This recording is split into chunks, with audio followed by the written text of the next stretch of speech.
आज भी जो लोग दिवाली के दिन दीपोदान कह करके उत्सव मनाने की बात करते हैं, क्या यह धम्म की व्यवस्था को मटियामल करने का षड्यंत्र नहीं है?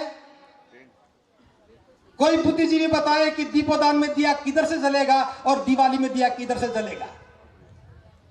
दीपोदान में दिवाली में कोई अंतर बता के बताए। हम बाबा साहब के मानने वाले लोग अगर बाबा साहब का अपना आदर्श मानते हैं तो बाबा साहब की बात पर भरोसा करना चाहिए। अगर दिवाली दीपोदान होती तो बाबा साहब बता करके जाते। 14 अक्टूबर 1956 को बाबा साहब बुद्ध की शरण में गए। उन्हें अच्छी तरह से याद होगा कि 20 दिन के बाद दिवाली आने वाली है, लेकिन जिक्र तक नहीं किया।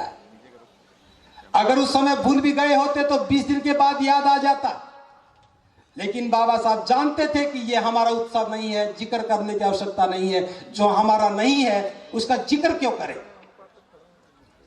लेकिन उत्तर भारत में बहुत सारे विद्वान पैदा हो गए जो बाबा साहब से ज्यादा विद्वान, जो बाबा साहब नहीं खोज पाए उन्होंने खोज लिया।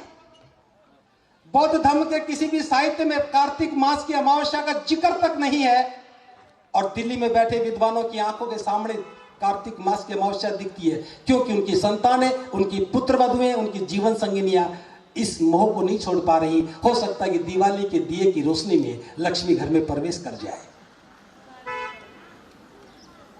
क्या बौद्धों के पास उत्सवों की कमी है? जब तक धम्म हमारे आचरण में नहीं आएगा हम कैसे बौद्ध बनेंगे? आप बौद्ध बन गए, कौन सी परंपरा बदली? अबौद्ध थे तब भी शादी करते थे तो बैंड बजता था, आज भी बज रहा है। अबौद्ध शादी करते थे, घोड़ी पर बैठते थे, आज भी घोड़ी पर बैठे हैं। अबौद्धों की शादी होती थी तो पी करके नाचते हैं, आज भी पी करके नाचते हैं। जहां भी जब भी दावत थी आज भी दावत है, वहां भी दहेज था यहां भी दहेज है। कौन सी परंपरा बदली? बस एक परंपरा बदल दी।